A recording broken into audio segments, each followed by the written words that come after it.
Wieder Lars vom Lederzentrum zu Besuch Teil 2. Ja, wir fahren vom Lederzentrum wieder los natürlich, Richtung NRW bzw. nach Paderborn werden wir fahren. Werden da Reinhard treffen und es wird vorwiegend um seinen Jaguar gehen. Was genau, werdet ihr dann gleich wieder sehen.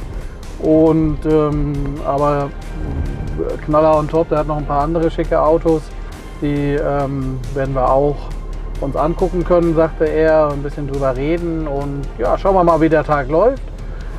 Typische Beschädigungen sind da zu erledigen an dem Jaguar, auch ein Loch im Kunstleder und ich glaube, wird ein busy Tag für mich, aber freue mich auch.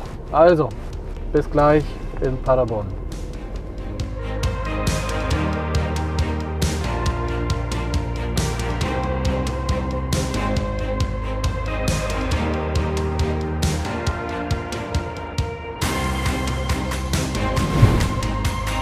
Ja, moin moin, Lars vom Lederzentrum.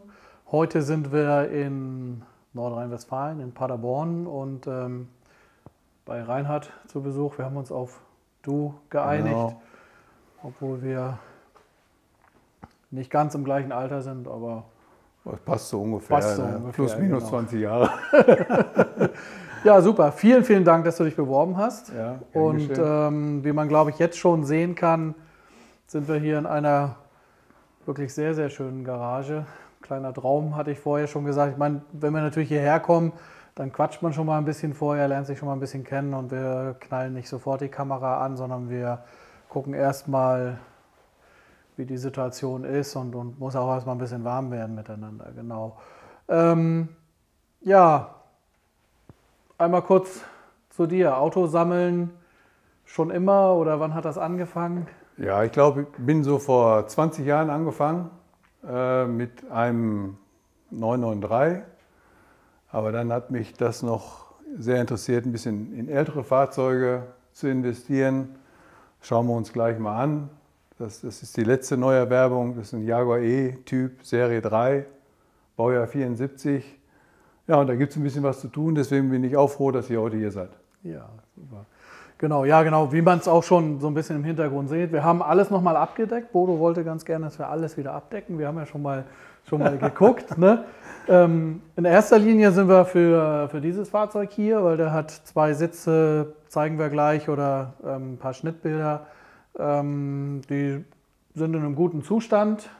Schaum, Unterfederung, da ist schon einer dran gewesen, aber das Leder selber ist eigentlich in einem ganz guten Zustand und nichtsdestotrotz wollen wir das aber pflegen, aufbereiten und auch dafür sorgen, dass es weiterhin weich bleibt. Und dann gibt es hinten leider ein Loch vom Verdeck, stößt das manchmal rein. Das Loch werden wir einmal reparieren, aber das gehen wir gleich in einzelnen Schritten durch. Und ja, wollen wir den mal aufdecken? Können wir gerne machen. Ist wie Weihnachten, ne? Ja, genau. Ja, dass man nochmal so. Passt das? Genau. Ja, das passt schon. So, und dann können wir einmal so rüber. Was hier liegen lassen? Ja, weiß ich nicht. Ganz runter. Kann man auf den Boden legen? Ja. So, ja, die Kenner wissen, Jaguar. Aber was genau? Ja, Jaguar E-Type Serie 3, also die letzte Serie vom E-Type, ist eine deutsche Zulassung, hat es 54.000 Kilometer runter, hat eine also manuelle Schaltung und ja, den haben wir vor 8 Jahren oder vor zwei Jahren haben wir den aus der Garage geborgen, war dann 8 Jahre außer Betrieb und haben jetzt den Wagen wieder in Betrieb genommen, was man so macht, alle Flüssigkeiten runter, die Bremsanlage komplett erneuert, Benzinpumpe erneuert. So, was man so langläufig macht, läuft hervorragend, muss ich echt sagen. Ja, Motorisierung ist ein V12. V12, ne? 12 Zylinder, 272 PS. Man sagt ja Stilikone des 20. Jahrhunderts in der Automobilindustrie. Außerordentlich erhaltenswert, was jetzt noch fehlt. Deswegen nochmal schönen Dank an euch, dass ihr gekommen seid. Dass wir an den Sitzen noch ein bisschen was machen. Gibt es ja unterschiedliche Meinungen. Manche sagen ja, Patina lassen, wie es ist. Ich bin der Meinung, Originalzustand sollte man erhalten, so gut es geht. Und beim Sitz wollen wir ein bisschen nacharbeiten. Aber die Sitze sind komplett noch gut in Schuss, sagen wir mal. Ja. Könnte ein bisschen Farbe gebrauchen, ein bisschen Pflege. Das kann ich natürlich nachher im Laufe der Jahre natürlich selber machen. Ja, und da freue ich mich, dass wir da heute einen Schritt nach vorne kommen und vielleicht den letzten Schritt der Restaurierung angehen. Genau, das machen wir, genau. Klar kümmert man sich immer gerne erstmal um die Technik, dass er überhaupt funktioniert und dann der Rest. Aber du hattest schon erzählt, auch schon mal Ausfahrten mitgemacht. Ja. Und ja, so ein Motor, vielleicht kriegen wir nochmal die Gelegenheit, dass wir mal reingucken. Das ist ja auf jeden Fall sehenswert. Oder sagtest du schon, können wir gerne machen. Wir nachher gleich mal machen, genau. Ansonsten vom Zustand innen drin, also erstmal sensationelles Armaturenbrett, ja. Ne? Ist ja wirklich ein traumhaftes Fahrzeug und in einem super guten Zustand. 54.000 Kilometer ist ja pro Jahr ja gar nichts. Nee. Ne? Das muss man ja sagen. Also ich war ja mit meinem Leasingfahrzeug schon mehr Kilometer in einem Jahr. Ne? so beruflich nur, von daher. Das ist schon gut. Aber was eben auch toll ist Leder ist noch original, Lack ist auch noch original. Maschine, Getriebe. Es ist also wirklich ein Schmuckstück. Toll, dass wir das hier sehen dürfen und dass wir da was dran machen können. Aber wie bist du dazu gekommen? Wie findet man so ein Auto? Ersteigert man das oder wie kommt man? Urige Geschichte. Ich habe einen Anruf bekommen von einem Freund, der gesagt hat, dass er einen guten Bekannten hat, der einen Jaguar E-Type hat. Und der Bekannte hat ein kleines Handicap im Augenblick erlitten und kann mit dem Fahrzeug nicht mehr fahren. Und da sind wir uns letztendlich irgendwann mal einig geworden. Wir haben das Fahrzeug, wie gesagt, schon aus so einer Garage rausgeholt und haben das dann entsprechend aufbereitet. Das war auch ganz in der Nähe hier von meinem Wohnort, deswegen war es noch interessanter. Die Vereinbarung war, dass ich den Wagen kaufe, wenn ich den Motor das erste Mal höre. Und das hat nach 2, 3 Tagen schon gleich geklappt. Dann habe ich den Wagen gekauft und ja, bin da sehr happy mit. Es ist wirklich hervorragend zu fahren, 12 Zylinder, geschmeidig zu fahren. Und von dem du das Auto gekauft hast, er hat den neu gekauft, ne? Also du bist zweiter Besitzer, ne? Ja, ich bin sozusagen der zweite Besitzer. Er hatte zum Beispiel, was ab Werk damals gar nicht, so viel ich weiß, gemacht worden ist, einen Unterbodenschutz gleich drunter gemacht. Okay. Und das war wahrscheinlich auch hilfreich, dass da keine Durchrostung war. Der Wagen hat keinen Rost, ist also wirklich in einem jetzt sehr guten Zustand. Technisch jetzt auch gut aufbereitet. Lackmäßig haben wir schon eine Aufbereitung gemacht. Ja, und jetzt kommen die Sitze ran. Jetzt kommen die Sitze, genau. Dann, bevor wir aber zu den Sitzen gehen und wir gerade hier schon im Flow sind, wie man neudeutsch sagt, genau, gucken wir nochmal, hier stehen ja nochmal 3 Autos und sogar noch ein Motorrad. Ja. Ne? Auch dein Kunstfahrrad steht hier auch. Ja, hat ja auch was. Also das ist ja schon auf jeden Fall gut. Hast du auch aktiv betrieben? Machst du das noch? Oder? Nee, bin ich jetzt ein bisschen zu alt, aber in meinen jungen Jahren habe ich das so, schätze ich, 15 Jahre gemacht.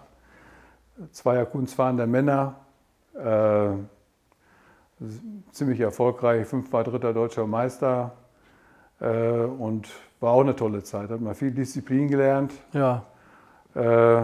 Aber das war da vielleicht mal eine Vorstufe zum Moped und irgendwann mal zum Motorrad. Ja, und du bist ja groß. Ne? Ich habe immer vermutet, dass man nicht allzu groß sein darf beim Kunstfahren. Ist das so? Oder? Also aber trotzdem ja erfolgreich gewesen. Oder ist das ein Trugschluss? Muss man die Körpergröße gar nicht entscheiden? Wäre schon besser gewesen, ein bisschen kleiner zu sein, aber es hat damals relativ gut funktioniert.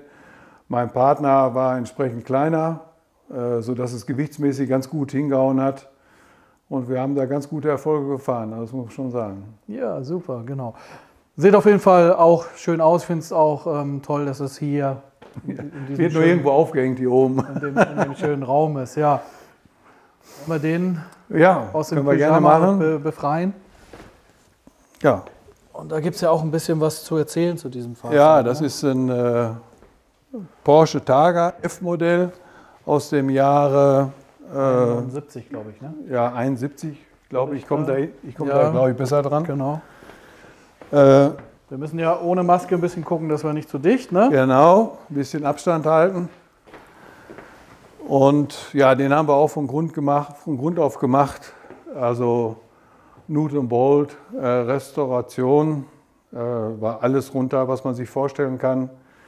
Das war auf purem Blech, haben dann komplett neu aufgebaut, Ja. Motor revidiert. Hat es uns schon ein paar Fotos gezeigt. Vielleicht können wir die auch so als Schnittbild das eine oder andere mit reinmachen. Ist, glaube ich, weil das schon beeindruckend, wenn man so ein Auto komplett Ja, auseinander nimmt, im Prinzip sich um alles kümmert und es dann wieder zusammenbaut und es dann ja wirklich prachtvoll hier steht. Und zum Leder ist aber so, hast du es einmal das ist komplett auch neu gemacht komplett worden. neu Ne? gemacht worden. Haben wir lange nach dem richtigen Leder gesucht, hat uns die Firma, von der ich das Fahrzeug gekauft habe, hat durch Zufall einen alten Porsche-Werksmeister kennengelernt, der uns dann auf die Sprünge geholfen hat, welches Leder zu verwenden ist. Sehr schön auch geworden, muss ich sagen. Ist also Originalzustand wiederhergestellt mit allen denkbaren Aufwänden, die man sich da so vorstellen kann. Ja, genau. Also ich habe es mir schon angeguckt. Es ist ein pflanzlich gegerbtes, kopfgefärbtes Leder, so wie man das 71 gemacht hat. Auch mit der richtigen Prägung drin. Hinten auch Kokosmatte, also auf diesen Notsitzen. Und wirklich super gut umgesetzt. Weißt du, Sattler, wer war das? Weißt du das? Nee, das weiß ich nicht. Ja, aber wirklich gute Arbeit, gut gemacht und auch das richtige Leder, also das Leder, was man eben seinerzeit auch genommen hat. Heute würde man ein chromfrei, also synthetisch gegerbtes Leder nehmen, was durchgefärbt ist und eine andere Zurichtung dann auch hat. Und das ist eben, wie gesagt, das ist nicht durchgefärbt, vegetabil gegerbt und so soll es eigentlich auch sein. Genau. Ja, dann hast du die Hand schon auf dem nächsten Fahrzeug. Jeder, der jetzt guckt, kann ja schon mal munkeln oder raten, was es ist. Ich hatte, als wir telefoniert haben, habe da Fotos bekommen gehabt von deiner Garage, ich hatte falsch getippt. Aber wollen wir ihn auch mal befreien? Ja, ne? ist Mercedes 230 SL. Ja, In der Farbe, in der man ihn haben möchte, ne? ja, oder? weiß ich, ja, das ist ja Geschmackssache. Ne? Der eine sagt so, der andere sagt so. Ja, ich finde aber, dass er in dieser Farbe... Also es ist ein Fahrzeug, was auch sehr geschmeidig läuft, muss ich echt sagen. Ist sehr gut erhalten, wie man sieht. Das ist ja, glaube ich, kein Leder, das ist ja ein Kunststoff, glaube ich, der da drin ist. Genau, also es Von den Sitzen. gibt so oder so, aber das ist hier in dem Fall ein Kunstleder, genau. Ja. Ja. Das ist ein 230 SL, also wie gesagt. Das war auch früher, mach mal kurz zu dem Kunstleder vielleicht einmal, das war früher viel weniger verpönt oder viel üblicher, das zu machen. Also auch die ersten 911er haben alle Kunstleder gehabt. Ja. Und wenn man jetzt sich einen 901 holt mit einem Echtleder drin, dann ist das eigentlich gar nicht. Ausnahmen gibt es immer, aber oftmals wurde Kunstleder verarbeitet, weil es eben dann pflegeleichter war, kostengünstiger oder wie auch immer. Und das fand man, damals hat man da ein ganz anderes Empfindung zu gehabt zum Teil, als man das heute hat. Also allerdings hatte man damals auch noch andere Möglichkeiten, war da ein bisschen freier in der Wahl der Zusatzmittel oder Chemikalien, als das heute der Fall ist. Heute wird man da ein bisschen eingeschränkt, weil man ja halt mehr auf Umwelt, Gesundheit und so weiter achtet, was auch richtig ist. Aber damals hat man das gut gemacht und das ist eigentlich auch unverwüstlich. Also das ist auch noch ist Originalzustand. Und man klebt auch nicht an dem Leder. Mir fällt gerade der Name nicht ein, wie man diese Sitze nochmal nennt. Ich glaube, MB-Tex ist das. Ne? Ja, MB-Tex. Und dadurch, dass das so ein bisschen gerafft ist, kann man da wirklich gut drin sitzen. Was vom Fahren natürlich sehr viel Spaß macht, weil er ist wirklich ganz gut motorisiert. Sieht sehr schnittig aus. Was heißt gut motorisiert? Was ist da? Das sind 150 PS, so viel ich weiß. muss man gerade nachdenken. Ja. 150 PS, ja. Oder waren es 130, ich muss noch mal gerade überlegen. Was vielleicht noch erstrebenswert wäre, wäre ein Fünfganggetriebe, weil im vierten Gang ist es doch relativ, sagen wir mal, laut. Ja. Aber da man sowieso nur Cruise das ist auch sehr kostintensiv im Fünfganggetriebe. Ne? Ist kein Rennwagen, ne? Nee, ist kein Rennwagen. Genau. Aber bin ich auch wirklich, also jedes Fahrzeug hat so seinen Stil, aber seine Art, wie man fährt. Und ja, alle sind zugelassen und ich fahre sie alle. Ja, das finde ich sehr lobenswert. Muss sein. Ja, aber wir sind ja in deiner Garage noch nicht am Ende, sondern hier ist noch was versteckt. Ne? Ja, das kann man vielleicht eher raten, was es ist. Das ist ein Porsche 993. Das ist im Prinzip, womit es angefangen hat, ne? Ja, damit hat es eigentlich angefangen. Wie bist du dazu gekommen? Also war das so, sagtest du, das ist so das Auto, was ich gerne haben möchte, so oder wie? Ja gut, ich sag mal, Porsche ist ja ein sehr sportliches Fahrzeug. Muss ich auch wirklich sagen, der 993 ist natürlich von der Technologie ein paar Jahre jünger. Und das merkt man natürlich auch. Der 993 ist einfach auch ein Fahrzeug, was sehr gesucht ist ja der letzte luftgekühlte. Der letzte luftgekühlte, genau. Und hat ein sehr gutes, man kann ihn sehr gut auf der Landstraße bewegen. Fahren ja ganz wenig Autobahnen, vermeidet man natürlich immer. Ja, und es macht einfach Spaß, Porsche zu fahren. Das ist natürlich, ja, der ist ein 96er, das heißt, wird jetzt 25 Jahre, fällt mir gerade ein, Jubiläum. Ja. Und damit ist es im Prinzip angefangen. Mich haben dann auch Autos gereizt, die vielleicht noch ein bisschen älter sind, so wie die anderen Fahrzeuge hier. Und wie gesagt, jedes Fahrzeug hat eine andere Fahrdynamik. Mit den älteren Fahrzeugen fahren wir auch schon mal eine Rallye. Das sind ja gemütliche Rallyes, sind ja keine Rennstrecken. Macht mir auch sehr viel Spaß, weil man da in einer guten Community zusammen ist, wo man natürlich auch schon viele Menschen kennt. Ein guter Freund von mir fährt seit über 30 Jahren diese Rallyes, Ja. und habe mich jetzt vor 4, 5 Jahren dort angeschlossen und macht richtig Spaß. Ja, man trifft halt Gleichgesinnte, Ja, so. Das genau. war ja auch ein bisschen die Idee uns zu Besuch, dass man da halt Gleichgesinnte findet und ja, dass wir natürlich so eine Garage bekommen, wo wir hin dürfen. Toller Glücksgriff, ja. Ja, 993, luftgekühlt, ist halt ein besonderer Sound, also für die Leute, die nicht so im Thema drin sind, das ist halt danach, hat sich das Motorgeräusch oder das, was also Motor ja eigentlich weniger, aber hinten, was man hinten raushört, das hat sich eben verändert, ist ein bisschen weniger rassig geworden oder wie auch immer man das nennen möchte, und deshalb ist er halt sehr, sehr beliebt und Ist für die Nachbarn auch erträglich. hört sich einfach gut an, das Fahrzeug. Ja, Ne? genau. Natürlich völlig anders als der Jaguar. Ne? Das Ja. hat dieser Motor ist halt auf leise auch einfach gebaut. Ja. Ne? Der soll halt einfach vor sich her schnurren, Leistung haben in jeder Situation. Also Wenn man's eigentlich braucht. immer permanent ist Leistung da, und zwar unangestrengte Leistung. Das ist, glaube ich, so der Unterschied dann nachher, wenn man sagt, so, der hat natürlich auch Leistung hier und der schiebt ordentlich nach vorne, aber das ist alles ein bisschen ruhiger und unangestrengter bei dem Jaguar, wenn man das so im Vergleich, Kann man wirklich so wenn sagen. man es Gut vergleichen beschrieben. kann. Ne? So, von daher, das ist das. Ja, wir machen hier einen Schnitt und sehen uns dann gleich mal an den Sitzen und dann besprechen wir mal, was machbar ist, was du gerne hättest, und dann werde ich das auch tun. Super. Ja, wie gesagt, die Sitze, und ich habe Glück, und zwar deshalb, weil sie ausgebaut sind. Vielen Dank dafür. Manchmal muss man auch im Auto arbeiten, bietet sich aber schon an, wenn man ein bisschen mehr machen möchte, die auszubauen, und es ist ja auch Einfach. relativ einfach, die auszubauen. Das sind je 4 Schrauben, ne? Ja, Und dann das war's. sind die draußen, ist kein Airbag, keine Sitzheizung oder dergleichen, was heute alles so ist.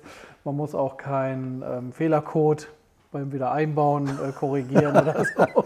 Fehlercode ist nicht Ja. angeschraubt. Nein, ja, aber das ist halt, wenn du heute den Sitz rausnimmst, dann hast du eine Fehlermeldung, Airbag-Fehlermeldung oder wie auch immer. Dann musst du jemanden kennen, der es kann, oder musst halt hinfahren zum Händler und dann bist du auch wieder 20 oder 30 Euro los, wie auch immer. Genau, aber das ist alles bei so einem Fahrzeug, ist das nicht. Du hast schon ein bisschen was machen lassen, ne? Also Schaumstoff ist... Ja, Schaumstoff habe ich selber ersetzt. Unten sind so Kunststoffplatten, also so eine Art Gummiplatten, weiß ich, man kann es ja sehen. Hier ist einmal die Gummiplatte eingehakt, das ist quasi, wo der Schaumstoff drauf liegt und dann letztendlich auch für die Form sorgt im Sitz. Ja. Und hier fehlt noch gerade die Matte, hängt in meinem LKW aufgrund des Brexits irgendwo zwischen England und Frankreich, aber soll jetzt bald kommen. Aber ist ja auch mal ganz schön so zu sehen, die klingt man einfach hier ein und fertig. Ja, genau. Ist also eine Unterfederung gibt es unterschiedlich, ist das unterschiedlich gelöst worden. Manchmal ist das mit einer Gummigurtung gemacht, manchmal mit einer Wellenfederung. Ja. Hier hat man eben so eine Gummimatte genommen, Ja. die dann eingehakt wird und die gibt halt den Druck von unten. Wenn der Schaum ein bisschen weich geworden ist und man will ihn ein bisschen nur unterdrücken, dann kann man nochmal einen Verbundschaum dazwischen schieben. Das ist nochmal so ein Trick. Aber irgendwann ist altersbedingt der Schaum einfach durch und dann muss man ihn austauschen, genau. Und offensichtlich ist das noch zu bekommen auch, ne? Ja, ist gar kein Problem. Also gibt es genug Hersteller, die Schäume haben, die auch diese Gummimatte haben als Plattform, als Auflage. Kein Problem. Kein Problem. Gut. Easy. Dann das zweite Mal, wo ich heute Glück habe, ist, dass es in einem sehr guten Zustand ist. Also alles ist noch relativ weich. Es gibt ein paar Stellen, die schon ein bisschen härter sind. Hatte ich schon gesagt. Also einmal, wenn wir das jetzt farblich gleich aufgefrischt haben nach dem Reinigen, werden wir das mit Elephant einpflegen, weil der Glanzgrad, das Alter, Cabrio, also diverse Gründe sprechen dafür, dass man hier Elephant nehmen sollte. Alles andere, Lederprotektor, Versiegelung oder was wir sonst noch so im Programm haben, ist für andere Fahrzeuge, sondern hier gibt es, das ist ganz klar Elephant. Und ich werde hier noch Altleder Softener da lassen und das kann man nochmal 2, 3 Mal oder auch 4 Mal, je nachdem. Also wenn es irgendwann dann vom Leder nicht mehr aufgenommen wird, dann macht es auch keinen Sinn mehr, noch Altleder Softener aufzutragen. Das trägt man wie eine Pflege auf. Das kann man, nachdem man das auch aufgefrischt hat, gereinigt und gefärbt hat, eben nochmal auftragen. Und dann werden die Stellen, die ein bisschen schon anfangen bockig zu werden, die werden dann auch nochmal wieder weich. Und dann für die Zukunft ist es dann eigentlich ja halbjährlich ein bisschen sauber machen, Elephant als Pflegemittel und das war's, genau. Vorne ist Leder, hinten ist, welcher Sitz ist es? Dieser? Der Fahrersitz, genau. Hinten ist ein Kunstleder verarbeitet worden und leider ist es konstruktiv so, dass das Verdeck hier reinstößt, ne? Bei entsprechender Sitzstellung. Ja, genau. Also wenn man ein bisschen weiter nach hinten Wenn ist, man dann größer stößt das ist. Verdeck rein und dann ist das hier beschädigt. Gibt es gleich nochmal Nahaufnahmen. Und das werden wir einmal reparieren. Und zwar werden wir was unterkleben, also einen Unterspannstoff drunter machen und dann werden wir das mit dem Füllstoff auffüllen, die Prägung reinmachen, auch ein bisschen hier den Keder nachmodellieren. Gibt es natürlich unterschiedliche Vorgehensweise, aber ich finde, wenn ein Sitz in einem so guten Zustand ist, vom Leder her, dann sollte man das möglichst auch versuchen zu erhalten und dann so ein Loch lieber schließen, zusehen, dass man das möglichst gut repariert bekommt und eben nicht neue Materialien verarbeitet. Ne? Und das war ja auch so ein bisschen deine Hoffnung, ne? Ja, dass man das quasi so erhalten kann, wie es jetzt ist. Das ist ja, wie gesagt, die einzige Beschädigung an den beiden Vordersitzen. Und ja, schauen wir mal, wie es wird. Ja, ich gebe mir Mühe. Ja, bin ganz sicher. Ja.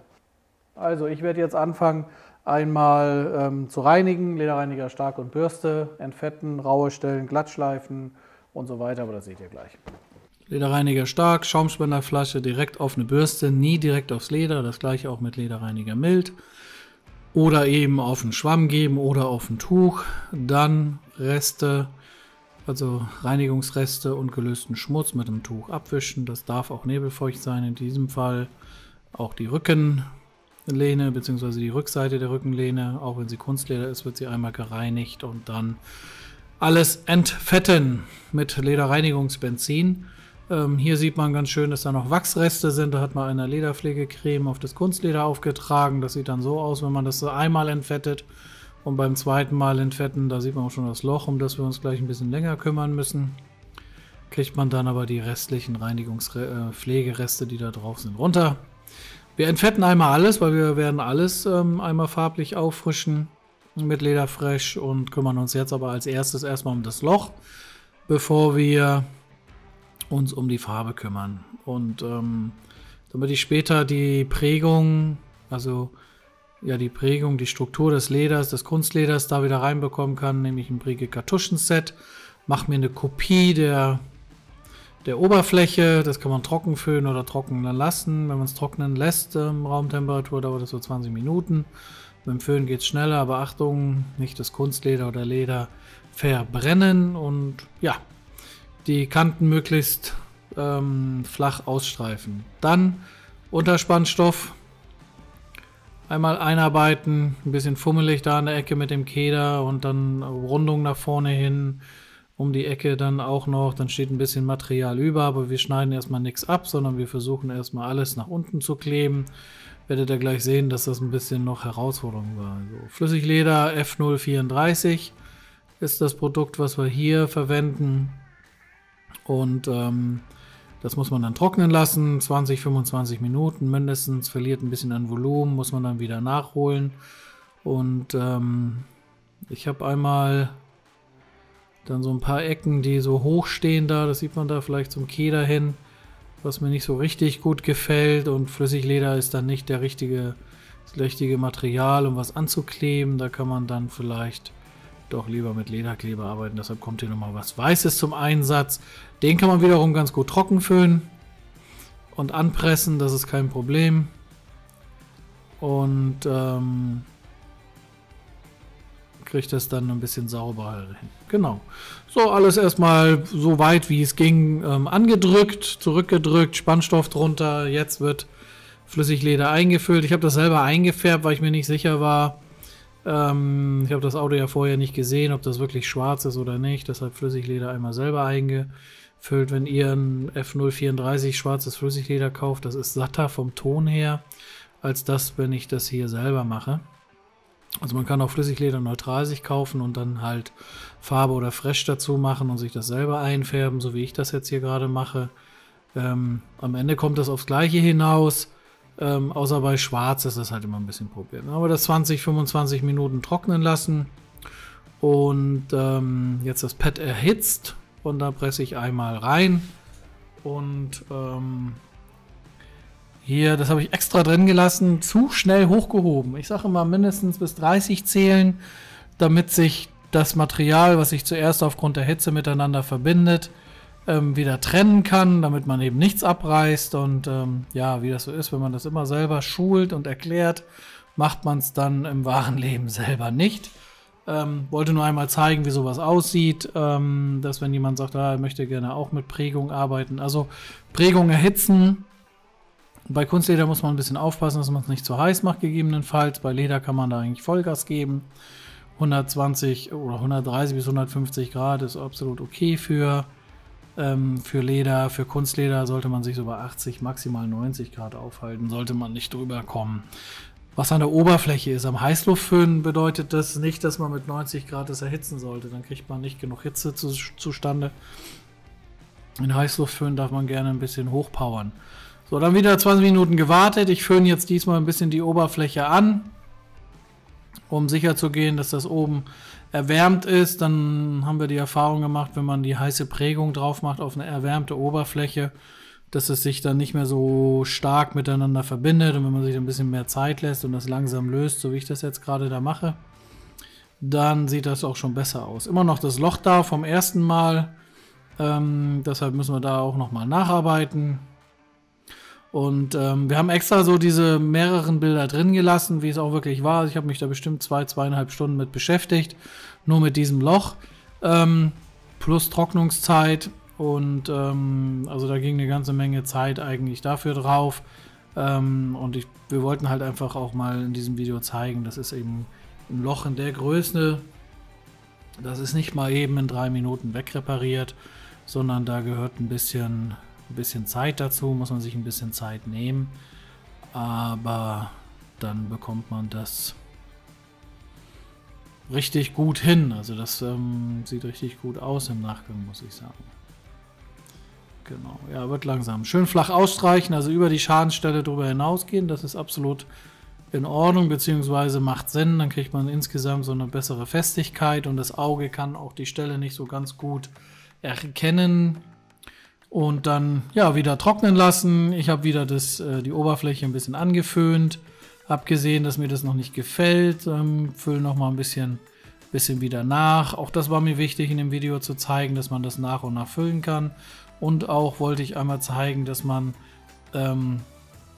Flüssigleder tupfen kann, um schönere Übergänge zu kriegen. Das ist einmal kann man es mit GLD natürlich alles glatt machen, dafür gibt es ja auch den GLD-Stift, aber man kann eben Flüssigleder auch tupfen mit dem Schwamm, das machen oft die Menschen nicht, aber dann kriegt man hier so ein schöneres Bild hin, kann man nochmal prägen, so Schritt für Schritt, da waren auch so Übergänge, die nicht in Ordnung waren.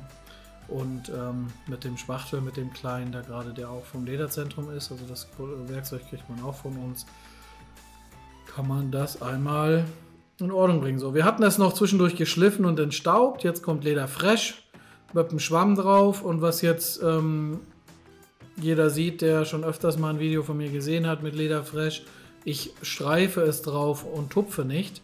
Das mache ich deshalb, weil es schneller geht bei der größeren Fläche und ich sowieso nachher mit der Airbrush-Pistole oder Handspritzpistole einmal drüber gehe und ein schönes Finish mache optisch. Also es wird keine Streifen geben. Hier fülle ich gerade die Farbe in den Becher. Der SATA EasyJet 4400 mit einer 0,8er Düse. Ich arbeite mit ungefähr 1 Bar. Das Schöne bei dieser Airbrush-Pistole, das ist der Grund, warum ich nicht die Walther genommen habe in dem Fall. Also wir arbeiten ja oft mit der Walther Pilot Mini mit einer 1,5er Düse. Die nebelt im Vergleich aber mehr und braucht auch mehr Druck. Die muss so 1,5, 2 oder 2,5 Bar eigentlich sogar haben. Diese Airbrush kann auch mit 1 Bar arbeiten und macht kaum einen Nebel. Man sieht ja, also es sieht ja so aus, als ob ich gar nicht was aufbringe, ne? Sondern man sieht da gar nichts nebeln. Das ist das Schöne an der Airbrush-Pistole. Da sieht man jetzt, aber das ist jetzt Topcoat. Topcoat nebelt sowieso immer ein bisschen mehr. Und das ist auch für Topcoat kaum Nebel. Also das ist wirklich super gut. Ja, dann wenn alles trocken ist, Topcoat drauf, dann Elephant. Und ja, Topcoat nach Fresh kann man machen, muss man nicht. Aber wir wollten das ja hier auch für eine längere Zeit gut stabil machen. Reinhards Frau hat auch gefragt, na, kann ich da mit meiner hellen Hose auch im Sommer mitfahren? Und ja, das kann man, aber man muss das nicht machen. Also auch bei Fresh würde nichts abfärben. Wie gesagt, das ist ein Produkt, was es seit Anfang an gibt vom Lederzentrum. Wir sind jetzt in dem 26. Jahr der Gründung und das färbt nicht ab. Aber Topcoat bringt natürlich nochmal eine höhere Stabilität und bringt dann nochmal ein bisschen mehr rein. Ich habe mich nochmal um den Keder hier gekümmert. In dem Fall habe ich dann Filler genommen, weil der sich noch ein bisschen schöner tupfen lässt, wie ich finde. Und man kann ihn noch ein bisschen besser schleifen dann auch.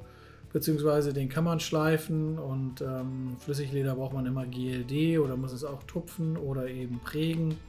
Und Filler kann man ganz gut tupfen und... Was kann man noch? Man kann es gut modellieren. Ja. Also natürlich geht das auch mit Flüssigleder, aber ich habe mich hier in dem Fall eben für Filler entschieden.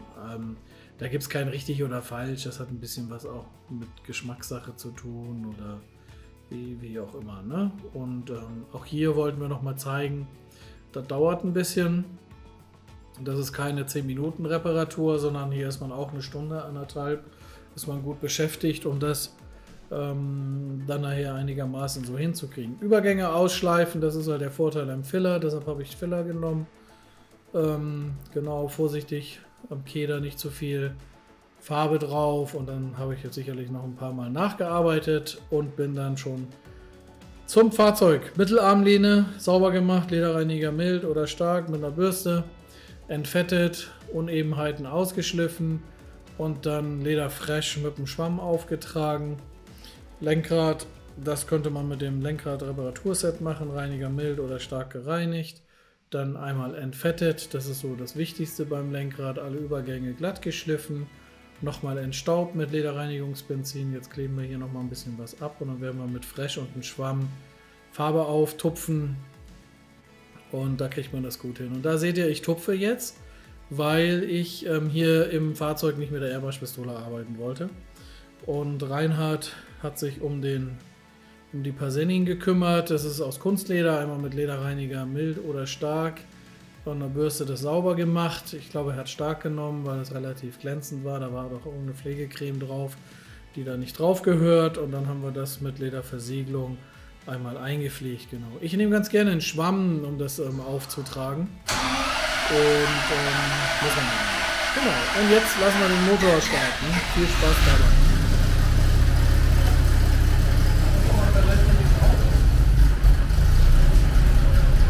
Ja, länger hier gewesen als geplant, aber es hat uns sehr, sehr viel Spaß gemacht. Ich hoffe, dir auch. Ja. Und ja, wir haben die beiden Sitze aufgearbeitet. Wir haben es so gemacht, dass sie gut gepflegt aussehen. Eigentlich, dass man den Eindruck hat, wenn es im Fahrzeug drin ist, dass man sich nur darum gekümmert hat und dass nie wirklich was passiert ist. Das war ja so ein bisschen die Aufgabenstellung. Du warst nochmal an der Parsenin auch dran, die ist aus Kunststoff, Lederreiniger mild und dann Kunstlederprotektor bzw. in dem Fall Lederversiegelung aufgetragen, um das zu schützen. Und ja, vielen, vielen Dank, dass du einmal den V12 angeschmissen hast. Wir müssen aufpassen, dass wir hier nicht gleich in die Knie gehen.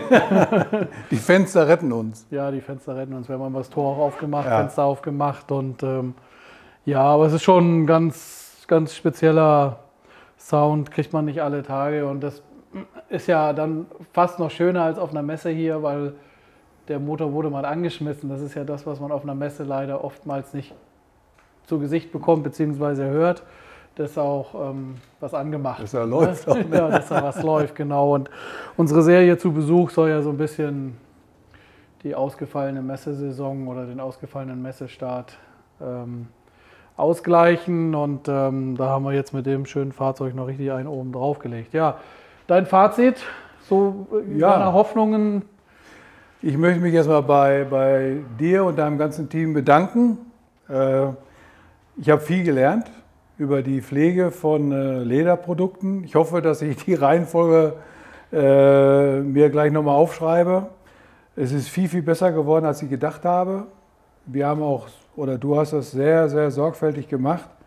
Ich bin sehr gespannt, aber du sagst ja, die Haltbarkeit der Produkte ist ja ganz entscheidend.